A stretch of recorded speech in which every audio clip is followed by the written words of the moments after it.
Just a brief introduction, we can say that, you know, being eco-conscious was once seen as a niche part of the fashion industry. But today, it has rapidly become one of the hottest topics of our time.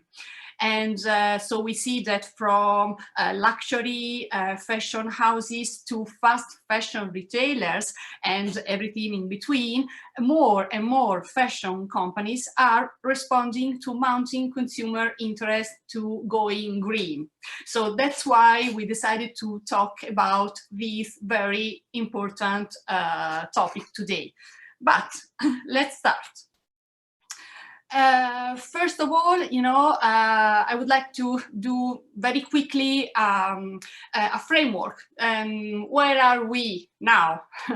And in terms of, you know, planet situation, social situation, humanity situation.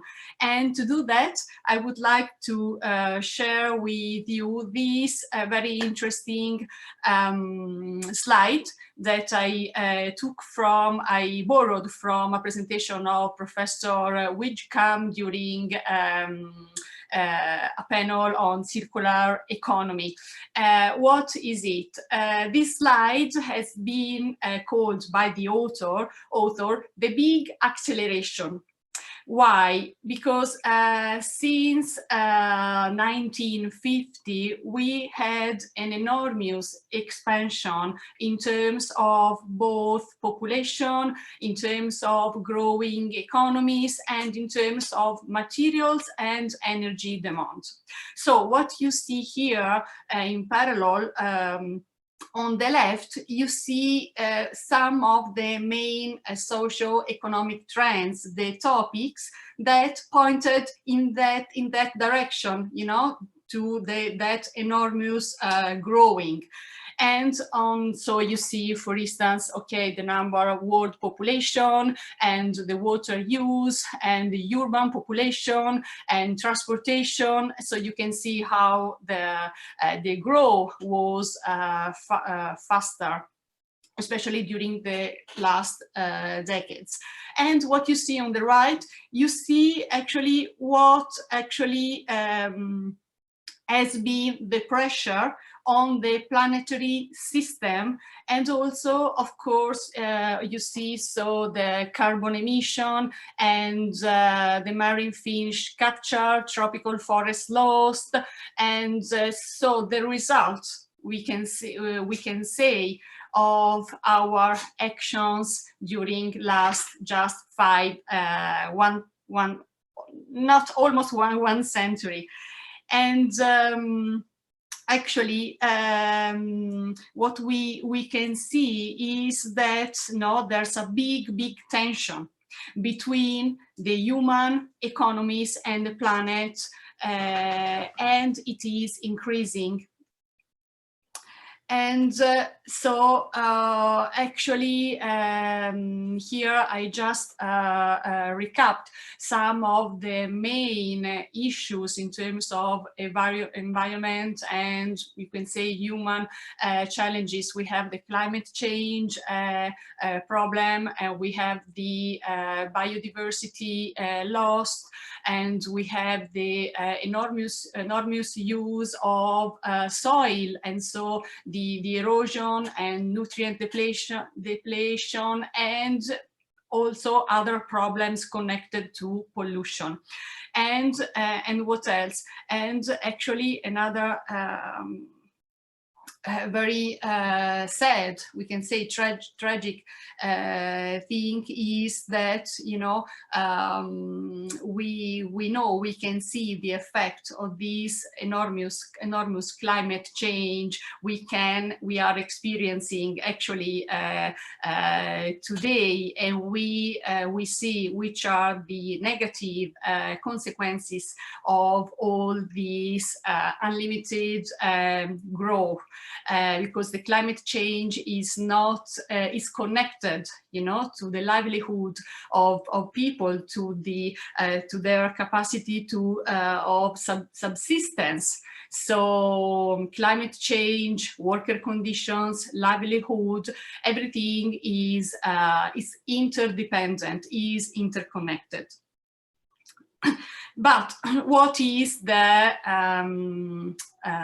good, let's say, news today? That is the consciousness, the aware of people concerning all these issues is arising, is growing always more. So we see a lot of you know, protests and people claiming for a change in direction.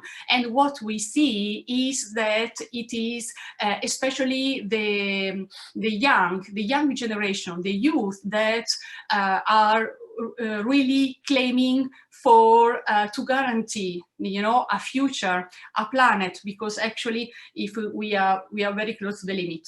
Okay, if we proceed like this, in this direction, actually by 2050, there won't be a condition on Earth for the life of humanity, and it's true. It's really like this.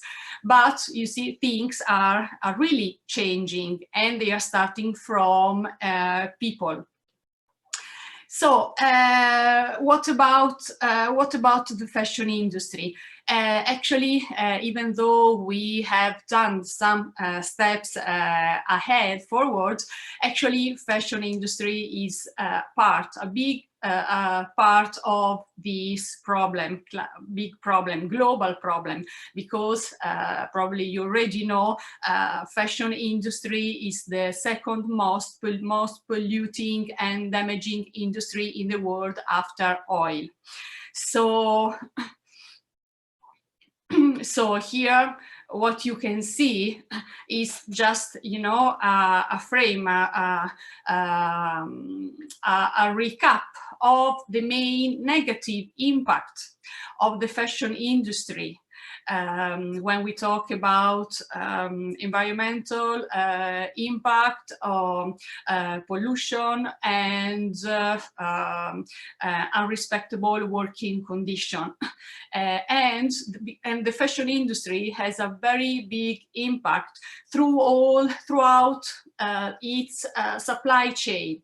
You know, from the extraction of material, of source of raw materials, sorry, to the, you know, to the manufacturing, the production of materials, of products, and also, you know, or the crops, and then the transportation, and then the dyeing, all the chemical processes are very, very, very polluting.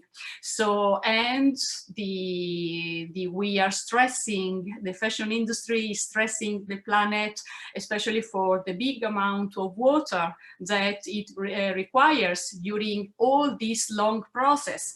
And then it's very polluting for the chemical that they release, especially in water.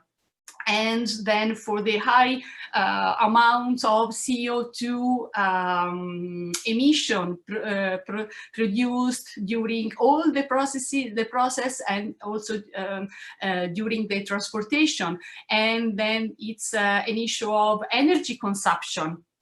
So, and then there's the big problem of workers' condition, and we have to take action on these problems, because a fashion industry involves, you know, more than 40 million workers around the world. So actually it's a big industry. It gives you know, work to a lot of people, but it's not such fair and as it should and could and should be.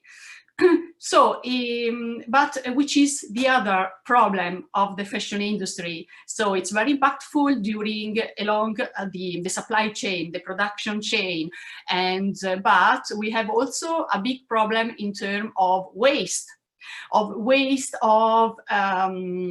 fabrics, waste of unused fabrics, waste of unsold fabrics, waste of pre-consumer garments unused, and waste of post-consumer used garments.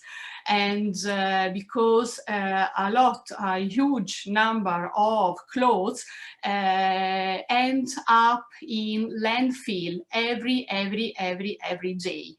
So it's this problem of the waste is a really huge question, really huge problem, because actually we have to change the way we produce to make it less impactful, but we have also to change the way we consume to make the product lasting more, you know, and we have to, you know, we have to keep materials and products inside the biological cycle and the mechanical cycle as long as possible to reduce the amount of waste and the environmental impact which is connected.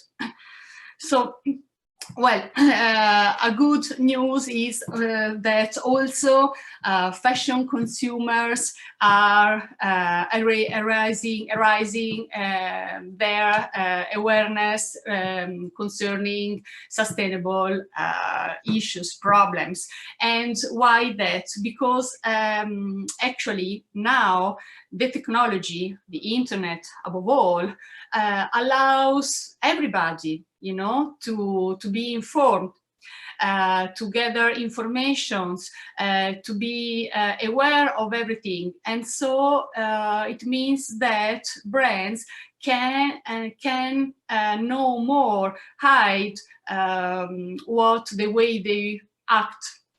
And so during last years, let's say decades, a lot of we saw several scandals, you know, concerning especially the worker conditions, not only about the fast fashion brands, but also about luxury brands. I don't know if you remember Dolce & Gabbana, and workers, Chinese workers without rights, the correct and safe working condition, etc. So what happened? It happened that the brands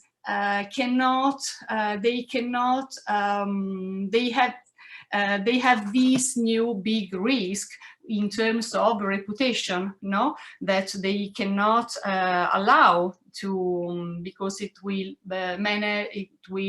damage the image of the brand, and then it will have a negative effect on selling, and so on. So on one side, brands have to do a change, have to be more transparent, and on the other side, we have a very big pressure from people and asking to really change direction.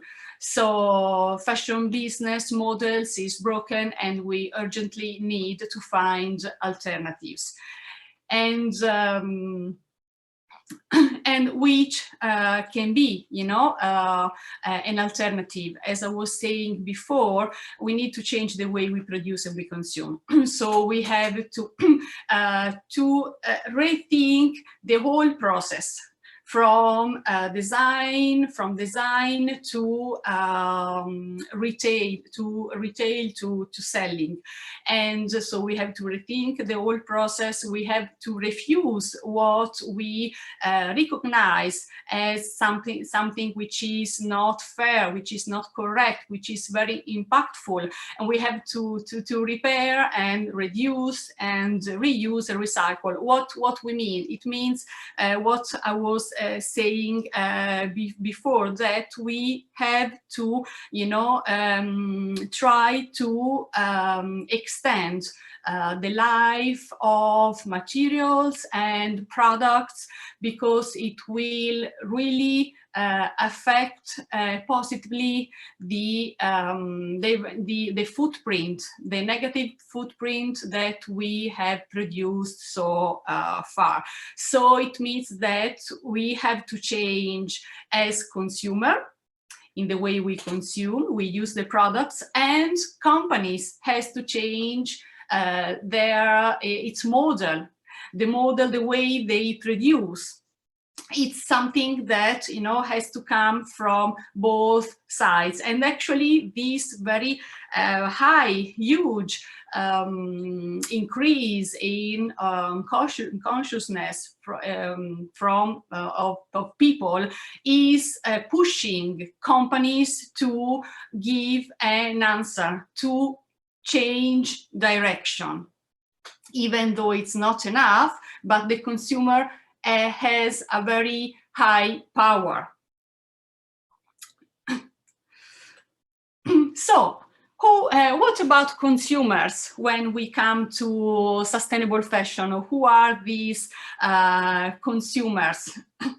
I mean, as I was saying before, no, we've been talking about sustainability for, we can say, around 20 years, but it was a niche, you know, before sustainable garments, eco garments were seen like something very poor, not nice, like a Utah bag, you know, not appealing. And so at the beginning, when sustainable fashion started the first, you know, steps, it was a really a small niche, and the most important thing was, you know, the quality of materials, and the chemical used. So it has to be, you know, good, but it wasn't necessarily nice. That's why it remains a niche, you know. But now, because of these huge problems we have, it has to go out from the niche, and actually it's coming out. And what we are seeing is that sustainability can sit beside beautiful innovation, and so something which is very appealing. And that's why also the new consumer very willing and into sustainable issue are the millennials, that are youth in between 22 and 35 today. And what do researches and studies say is that the 66% of millennials is ready to invest more in sustainable brands. And then the 42% of consumers want to know more about values behind fashion brands. This is all over the world. And what is happening in Italy? This is a report, a study made in 2017, so it's quite recent. In Italy, we see that we have an amount of millennials ready to spend more on sustainable products, and they declare that they will be willing to spend from 5 to 10% more, and they will be willing to spend more if the products are responsibly made. So the issue related worker conditions are very important. And then they are willing to become loyal to a sustainable brand. And this is a very important point that we'll see later on during the presentation. And then half of these millennials is ready also to abandon brands that have high environmental impact. So this is, of course, a big target, okay, because millennials have purchase power. And they are pushing, you know, they are moving new trends, and companies in the fashion industry are giving answers to these trends. So you see, the value behind it means really what is behind the product. So all the value created through the supply chain, not only at the end of the product. And what about the younger generation, Generation Z, which is in between 16 and 21. Okay, they don't have purchase power yet, of course, but they will have in few years. And it's very interesting to see that they are accelerating a lot the trends started with generation with millennials. So they are pushing actually even further. And another very interesting thing is that they value more the experience compared to the product itself. That it doesn't mean it's the product is not important, but there's a shift in value. And then one very important thing is that the services or products for them, the main, it's a way, okay, sorry, it's a way to express their uniqueness.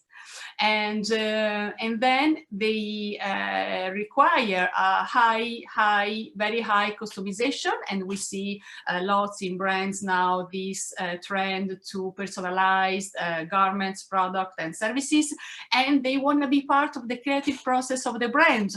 And that's why a lot of big brands, not only luxury brands, big brands, or high street brands, are working a lot in creating a community, you know, among their consumers, and to involve them in the processes and in the activities of the brand. And they have a very high awareness of ethical and sustainable issues, and this is a very important point. They value they give a very big importance to these new values that are transparency and traceability. Why? Because only if a company, a brand is transparent, provide transparency along its supply chain and production processes, it's possible for the consumer to rely on the company, to trust the company. And so traceability, which is a consequence of transparency, is one of the biggest new value that new consumers are looking for and are yes. And then, okay, the purchase is a conscious choice, so they want to know who is the company, which is the purpose of the company. They ask the company to have it, which is the mission, and how they concretely act in the society. So these new generations, they don't trust, you know, the greenwashing, eco-green claiming from from companies, from brands. They wanna go deeper. They wanna know. They wanna be sure they can trust, and they are very willing to spend on luxury, and that's good. Even though it's different, the approach they have to luxury compared to the millennials, because for Gen Z, they don't think at luxury as a name brand that they want to slap onto their bag or their t-shirt as a badge. But they want to buy items that shows that they are different, they are unique. So this is a very important point. But there's a problem, because going back to the report of 2017 and 18, that says that millennials are willing to pay more for more sustainable products, there's a problem that only 34% of millennials buy sustainable products. So why? Which is the issue? Why they don't buy sustainable products even they would like?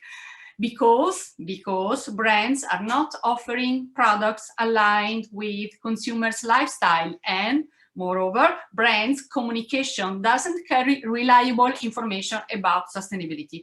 So actually, this is a very important point that companies have to keep in mind, because they have to fill this gap. Because millennials, but also generation Z, they don't trust. They wanna be sure. So the way the company will communicate about its sustainable activity is fundamental. And the way the company will be able to engage the consumer inside its activities will be fundamental too.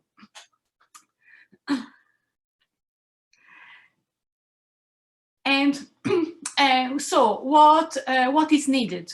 So is needed a shift in value. Actually, it's what is happening, you know. So the new values are transparency, traceability, and then of course the other issues concerning environmental and social impact, water consumption, energy consumption, CO2 savings, material health, social values, and animal welfare. But all these topics, all these issues have to be communicated in a transparent way in order to be traceable from society, from people, from consumers.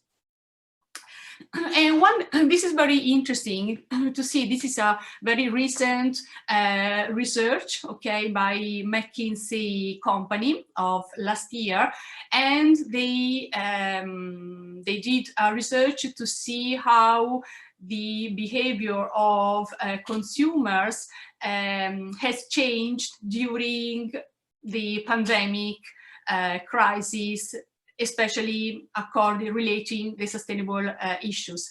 So what you can see here is that consumer expectations of brands are now dominated by social and environmental responsibilities. Actually, what we have seen is that with COVID, with the pandemic, the crisis has accelerated trends and behavioral changes. And so you see on the bottom, you know, which are the main valuable topics for the consumers now, which are the priorities when buying products. And so the crisis, the consumers are open now to purchasing more durable fashion items, as well as repairing and keeping them longer. This was a trend also before, you know. We'll see later that fashion companies are moving in this direction for years. For the last decades, there are brands that have working on repairing and renting from 15 years and more, but this trend is accelerating. So high quality, durability, repairing, extent of use of garment are new values, very important for the consumers, and of course, and on which companies, brands have to focus more and more. Another very interesting trend, the second-hand purchasing. You know, these trends concerns more younger consumers, and it's a great trend. It's increasing. It's really increasing. And so, and what else? Consumers cite newness. This is very important, very interesting. You know, newness as one of the least important attributes when making purchases, indicating a shift in the fashion cycle mindset. So newness, it's not anymore the priority, you know, the first reason to buy something. We have there are other priorities, other attributes, values that can be, you know, the style you like, and the comfort, quality of materials, functionality, durability, price motion, made by brand you trust, and then so we have to, you know, to look at this, to pay a big attention to this shift in values, because it will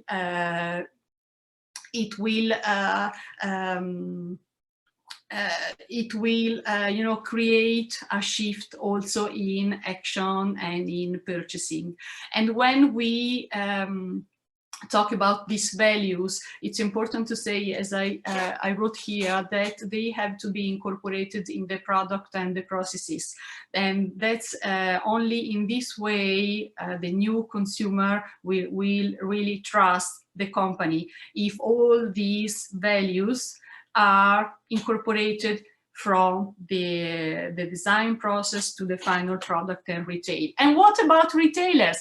How are they working, acting, redirecting in these last years and now after the pandemic?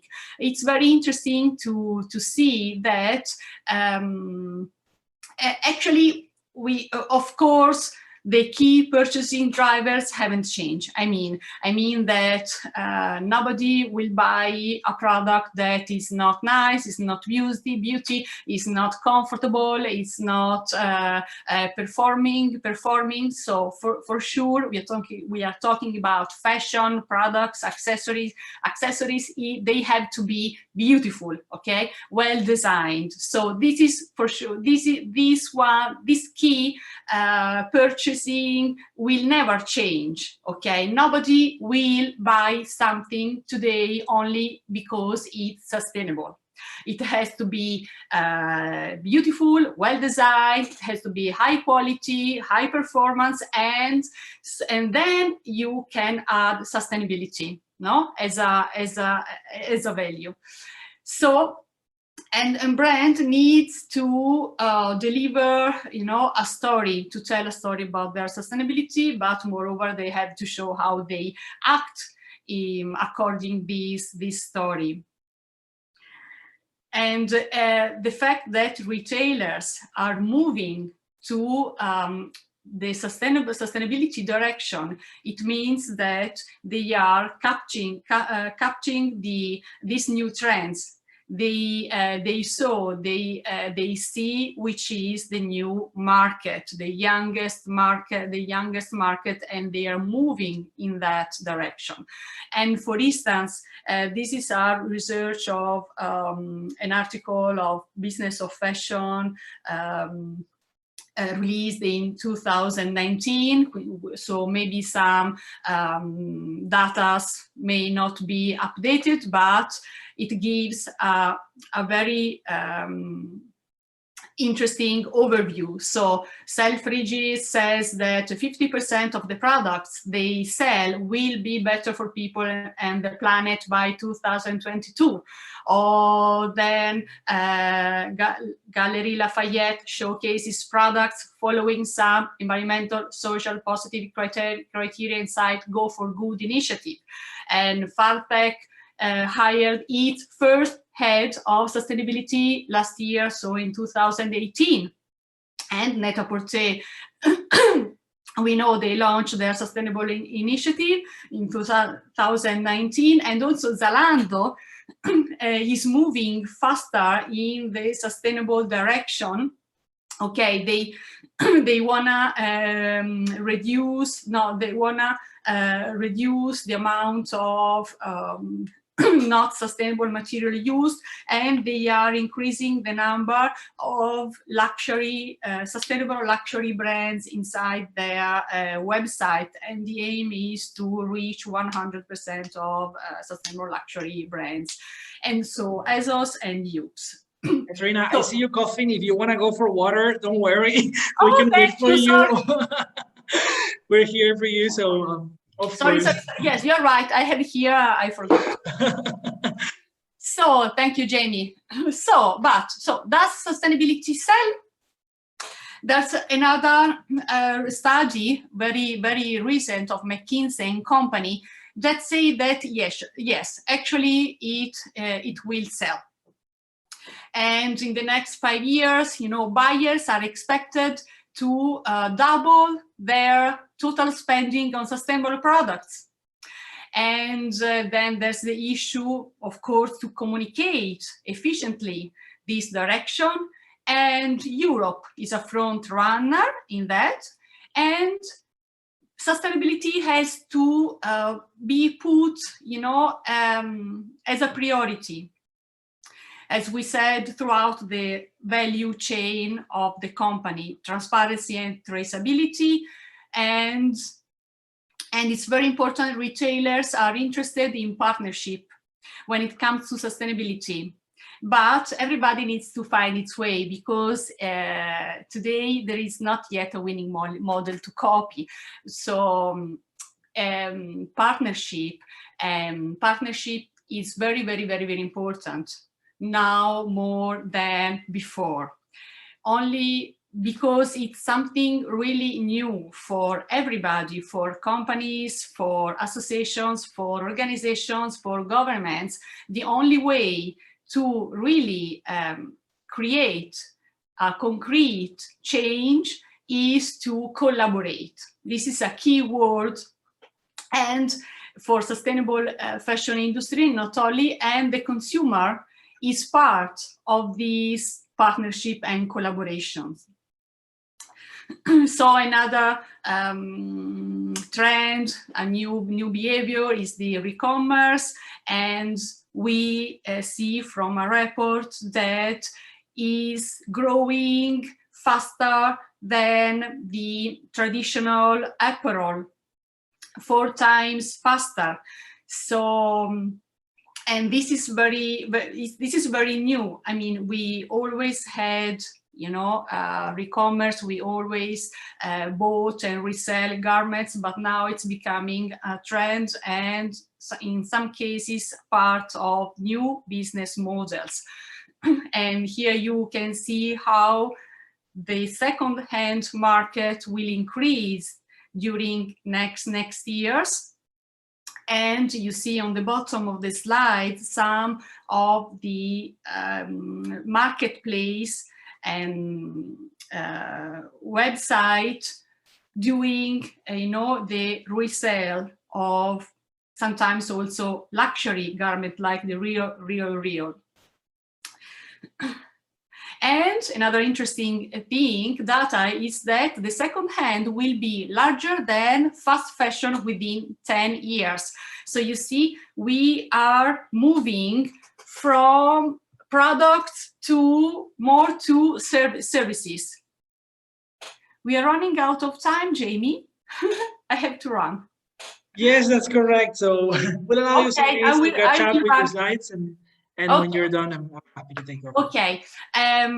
So we see new platform for selling. Sorry, I will go faster just to see some examples from brands. So how are they replying to these new trends with new business models, with new production models that we can, you know, sum up with 5 words: repair, recycle, reuse, and reduce.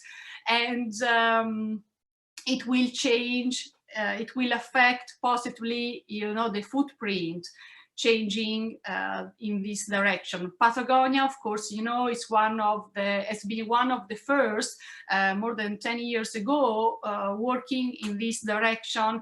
And so they provide, they don't only provide a service to repair garments, but they also teach their consumers how to repair their own the garments. The garments, I mean, the consumer can return, can bring back the garment to the store, and it will be repaired. And a very nice thing is that to be able to reach everybody, they launched the One Wear tour.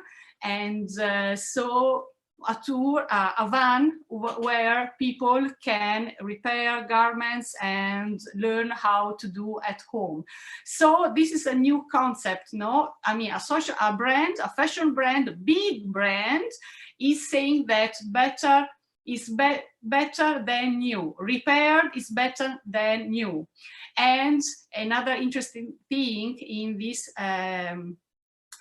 image is every picture, every patch is a memory. Every tear has a tale. These are the stories we wear. So the story is very, very important. So what is behind the product is more, has a higher, big value. And this is Nudie Jeans brand.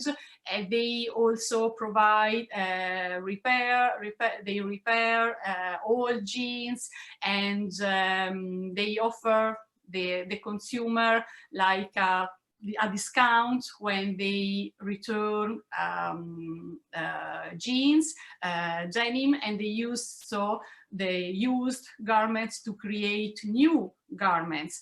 And they try to educate, you know, to share this consciousness among customers. Eco Alf is one of the biggest, you know, one of the more committed brands in terms of responsibility. And they are very, very keen, very good in involving also their consumers. And they really act. If you go on there, I suggest you to visit their website, because you will see how this call to action now it's really concrete, you know.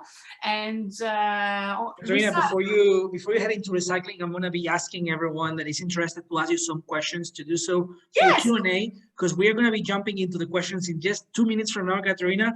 Okay. Time is running today, so I'm going to let you end, and you guys can write your questions. Thank you. 2 minutes. Recycle. Recycle, it means recycle of materials, recycle of garments. G-Star Raw, they use recycled polyester took from the ocean to create yarn, to create new fabric, and then new jeans. And the Raw for Oceans collection now is part of the main collection of G-Star.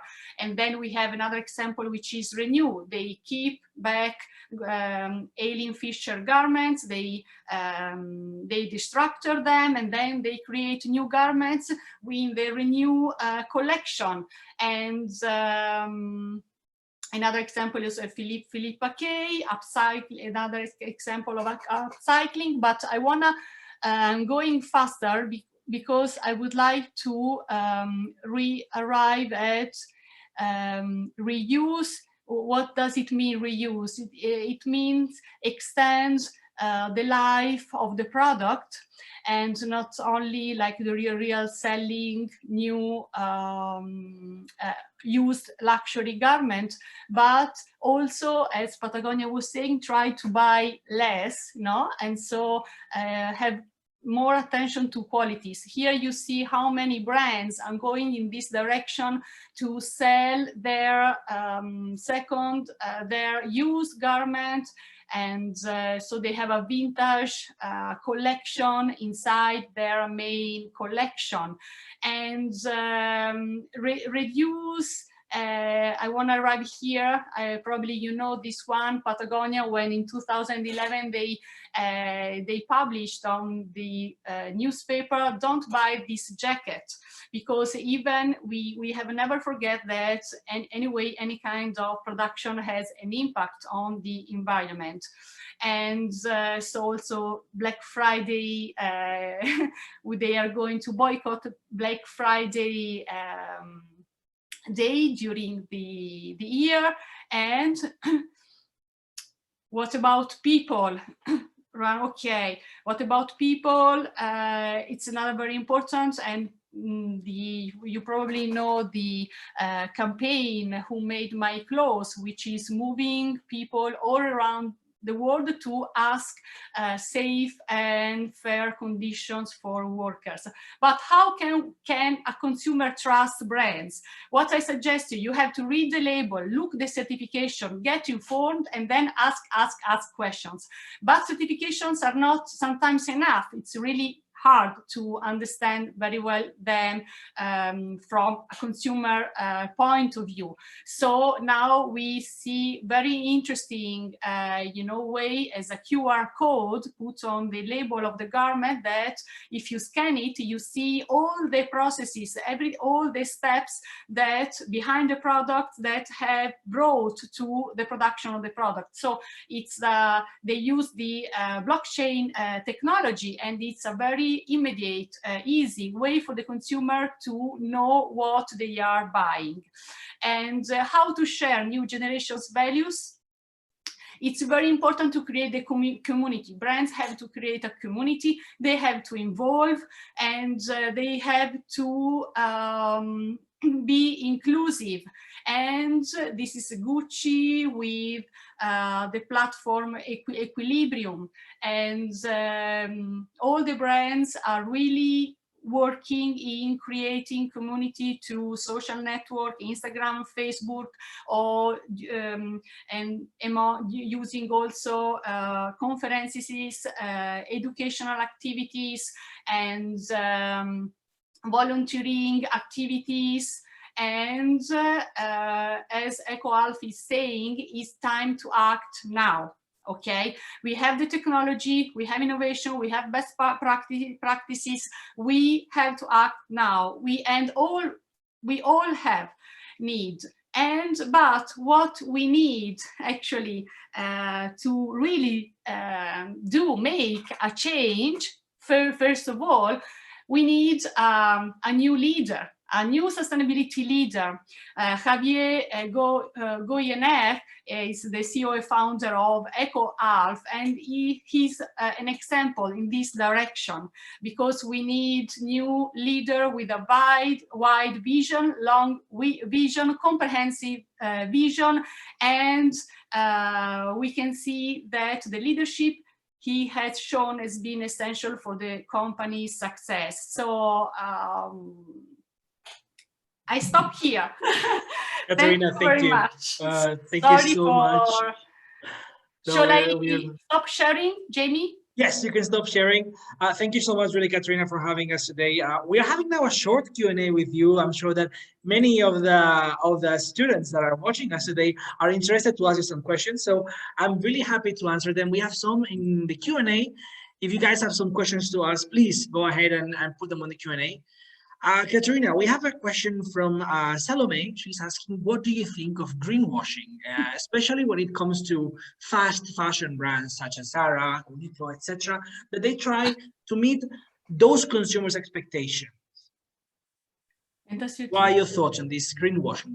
Yes, thank you, Salome. So, yes, greenwashing is a big issue, especially, I mean, fast fashion. No, let's say, as I was saying before, the fashion supply chain, production chain is very long. Okay, and as more as it is long, as more it is complex, and to reach a real sustainable, 100% sustainability is nowadays it's impossible. And brands such as fast fashion, Zara, they have very long and wide networks of companies and collaborators. So what does it mean? It means that it's very difficult really to guarantee, first of all, transparency. And I know that Zara, H&M, they are moving in that direction. We have the conscious collection of H&M, but and so it's good. I mean, any step is good, okay? But of course, it's not enough. I mean, it's a really small amount of the huge collection they produce. So how understand if it's greenwashing or it's not? We have to get informed. We have to ask questions and not to stop to the first claim of a company. So following up in this topic, I'm just going to jump in the last question that came from Jessica Clement. I think it's a very good question and it really follows up in this topic. So that's what I'm jumping the other one. Sorry, guys. Would you argue that high fashion brands, so luxury brands such as Gucci, Prada, Louis Vuitton, are they more sustainable in comparisons to fashion brands such as Zara, H&M, and before I get you to answer this, I would like to say that of course they must be more sustainable because they produce way less. You cannot compare the production of thousands of t-shirts or on Zara with their exclusive collection of Louis Vuitton. But Caterina, what do you think? Yes, you're right, Jamie. But what we see, what we can say that is that the luxury brands have changed a lot their production during the last years. I mean, we together with the rise of new markets, you know, especially in a middle class in Far East, okay, they had to reply to this increase in the demand.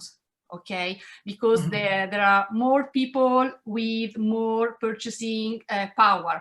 So it means that they, in some cases, you know, they had to subappalt the process, the work, and in some cases they cannot control their chain. So this big increase, increase in the demand from these segments of the market which are higher power, he is, you know, pushing on luxury brands to produce more. And producing more, you risk to not to be sustainable, to be impactful, not to be transparent is higher. So we can say they can be more, for sure they can be more sustainable. They have to be, because anyway they have the economical power to do that. They can invest in innovation, they can invest in technology, so they have to lead the market. They have to show to the other smaller brands which is the way. So they have this responsibility. We're running out of time. We're going to have just time to 3 more questions. So I'm just trying to skim through them. I do have a question. We've been speaking about, greenwashing, but there is also a new trend in the UK, such as Chetna Patel is mentioning, which is the clothing rental market. This is something very fair, very new in the UK. Do you think, Caterina, that this will be a trend that will be growing? Rental. Oh, rental, yeah. Yes, rental. Yes. Actually, it's one of the trends, and I think it will increase. And in some some luxury brands are starting to rent a part of their collection. Of course, maybe it won't be the core business of a company, but it will increase, especially with youngest generation Z. We'll have to see. Hopefully. Yes, hopefully, yes. We have also a question from Dolly, and moving on now into materials, into prime materials. So, what do you say about sustainable fabrics, such as fabrics that come from soya, pineapple, cactus? As a fashion designer, Caterina, I'm sure you have an opinion about these. Is there any brand that is really making use of this in their strategy? Or any brand that is using this strategy? Oh, yes. What is this? Oh, yes, lots of many brands are using these sustainable materials coming from plants, and we have to see also in that case when we come to fabrics, we have to go deep inside to see which is the real impact of that materials, because in the question they talk about pineapple and cactus, and they can be alternatives to leather and for accessories, bags and shoes, and it's good. But in some cases these fabrics are doubled with polyurethane, fabric. I know what you mean. And so it's always a balance. It's always sustainability. It's a choice. I mean, okay. It's like when you buy cashmere and they say it's 100, but it's never a 100, even if you know the supplier. So this really textile mixing is something that happens even in the field of sustainability. I'm just going to address the last question that we had from Suita, and also from a person that put a similar question before, but I dismissed it, unfortunately. So they're related. How can brands make sustainable fashion more affordable? Some people were also mentioning to me in the chat that, for instance, in the US, it's almost impossible to find sustainable fashion that is affordable, that is not high-end. How can we encourage firms to make sustainable fashion affordable? Oh, yes, thank you. That's a big issue, of course, because now the middle class can buy really sustainable products. How can we make sustainable fashion affordable? I think that, now we have high cost in technology. We are spending a lot in new technology, new innovations, and it has a cost. And I think probably in the time with time, this part of the cost will be lower. It will decrease. But of course, sustainability has a cost.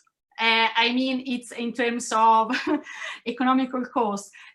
Sometimes what I think is that we, as consumer, I agree that today only a middle class consumer can afford such sustainable items. But the problem is also that the purchasing power of people has decreased, and we lost the perception of the economical value of a product. With fast fashion, we see that we can buy a t-shirt with €5 okay? But we know that in €5, if I buy for €5, probably the fabric wasn't produced in a fair way. People were not paid enough, and working conditions maybe they were not good. So what I always think is that we are not we lost the habit, you know, to give a product also the right economical value. Because if we have to pay correctly all the people involved in the process, of course the price will be higher. I'm not talking about luxury, okay? But Caterina, really, thank you so much for this amazing session. I really think that most of our participants enjoyed it.